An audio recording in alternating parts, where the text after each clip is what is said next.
काला साया। यूं तो बनारस घाट अपनी खूबसूरती के लिए बहुत प्रचलित है, पर घाट के किनारे कई राज लिए बैठे हैं।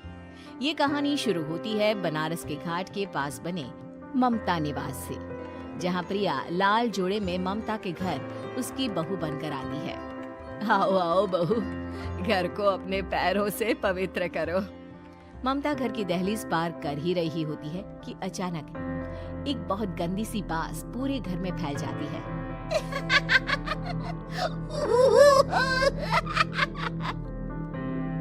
ये बदबू और ये आवाजें, ये कौन हंस रहा है माँ? अब ये पड़ोसी ना हमारे थोड़े अलग से है। कहाँ हम शाकाहारी और ये मांस मच्छी खाने वाले। छोड़, तू ध्यान मत दे और गृह प्रवेश कर। और हाँ बहू, अपनी सास की एक बात हमेशा याद रखना, इन पड़ोसियों से तो कभी बात नहीं करेगी। अच्छे लोग नहीं है ये। अपनी सास की ये बात मानेगी ना बेटा? हाँ माँ, जो आपकी मर्जी, मैं उनसे बात नहीं करूंगी। अगले दिन प्रिया अपनी पहली रसोई बनाने रसोई घर में जाती है। ये छोटी बात तो नाक में जा रही है। एक काम करती हूँ, खिड़की खोल देती हूँ। प्रिया खिड़की खोलने जाती है। इतने जाले, लगता है इस खिड़की को कभी खोला ही नहीं गया। पर ऐसा क्यों? ओह, नॉन वेज की स्मेल आती होगी ना। 2 मिनट के लिए खोल लेती हूँ, फिर बंद कर दूंगी। प्रिया खिड़की खोलती है। खिड़की खोलते ही उसकी नजर सामने वाले घर की खिड़की पर पड़ती है, जहाँ एक लड़की खड़ी होती है। हाथों में मेहंदी, लाल रंग की साड़ी, बिल्कुल सजी धजी, मानो प्रिया की तरह ही वो भी नई नवेली बहू हो। वो प्रिया को देखकर मुस्कुराती है। हे भगवान, माँ ने तो इनसे बात करने को मना किया था।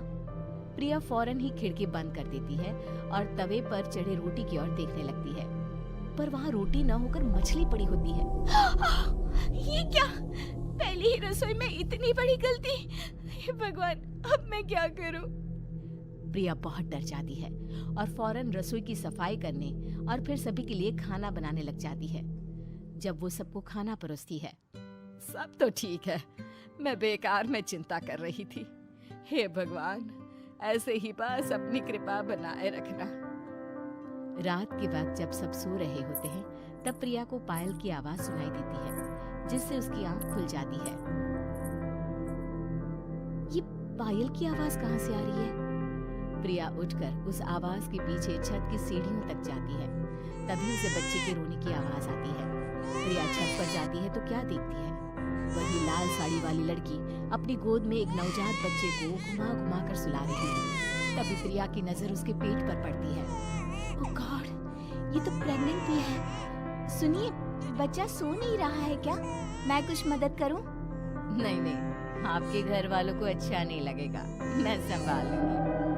स्नेहा की गोद से बच्चा हाथ मारकर प्रिया की गोद में आने को छटपटाने लगता है।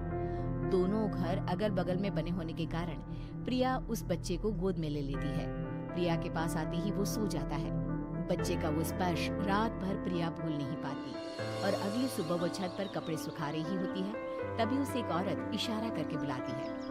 स्नेहा कह रही थी बाबू तुम्हारी गोद में आते ही सो गया। मैं गौरी, स्नेहा की माँ हूँ। बहू, घर आना, बाबू को खिला भी लेना। शाम को जब घर पर कोई नहीं रहता, बच्चे से मिलने के लिए प्रिया छिपकर अपनी पड़ोसन के घर चली जाती है और कुछ देर बच्चे को खिलाकर वापस लौट आती है। इसके कुछ दिन बाद ही प्रिया को पता चलता है कि वो माँ बनने वाली है। ममता की खुशी का ठिकाना नहीं रहता।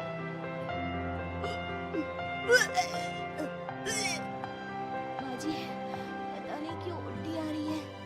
प्रिया भागती हुई वॉशरूम में जाती है तो हरे और लाल रंग की उल्टी करती है। उस उल्टी में से कीड़े निकलते हैं। ये क्या? खून और ये कीड़े!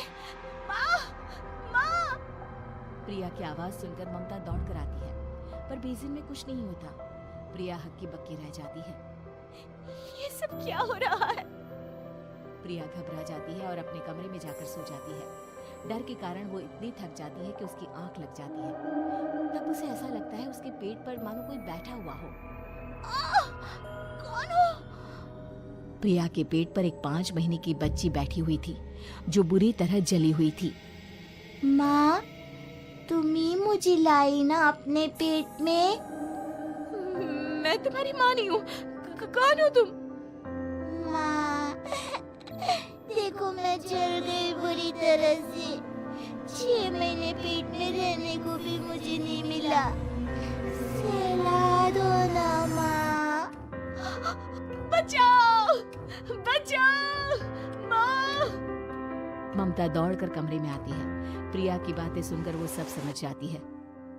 तू कहीं बगल वाले घर में तो नहीं जाकर आई ना बहू? मुझे माफ कर दो, मैं गई थी माँ। उस घर में सब मरे हुए हैं बहू। कई साल पहले स्नेहा उस घर में बहू बनकर आई थी। कुछ ही दिन में वो एक बच्चे को जन्म देने वाली थी। पूरा घर बच्चे के आने की खुशी में खोया था।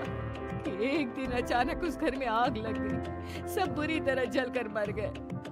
गौरी आज भी दादी बनने का इंतजार कर रही है और इसीलिए स्नेहा ने अपना अजन्मा बच्चा तुम्हारी कोख में डाल दिया। ममता ये कह रही होती है कि पीछे से उसके पैरों को एक बच्चा पकड़ लेता है। दादी, माँ, स्नेहा की गोद में यही बच्चा था। ये बच्चा कौन है फिर? तेरी मौत है। तेरी भी दादी। जिस चीज का ममता को डर था वही हो गया। ममता निवास के ऊपर मौत ने चादर बिछा दी थी। प्रिया का पेट ऐसे बढ़ जाता है मानो 9 महीने का हो। 2 हाथ उसके पेट से बाहर निकलते हैं। बहू, संतोष को फोन कर, किसी पंडित जी को बुला बहू। प्रिया का पति भागता हुआ घर आता है। ये तो होना ही था माँ। तेरा पाप तेरे सामने आ गया तो तू सह नहीं पा रही है। स्नेहा घर में आग लगी नहीं थी, माँ ने लगाई थी, प्रॉपर्टी की लालच में। और वो बच्चा मेरी पहली पत्नी का बच्चा है, मेरा बेटा, जो कि उस आग की चपेट का शिकार हो गया था। मैंने तुमसे ये सब माँ के कहने पर छुपाया था। मुझे माफ कर दो प्रिया। तुम अगर चाहो तो यहाँ से जा सकती हो।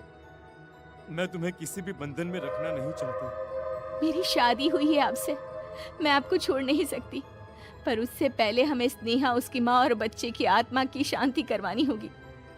संतोष और ममता गौरी के घर जाते हैं। अंदर सब कुछ जला हुआ होता है। जमीन पर जली हुई लाशें बिखरी हुई थी। ममता रो रो कर अपनी करने की माफी गौरी से मांगती है। प्रिया स्नेहा के घर वालों का अंतिम संस्कार करवा देती है और ममता निवास फिर से आत्माओं के साए से मुक्त हो जाता है।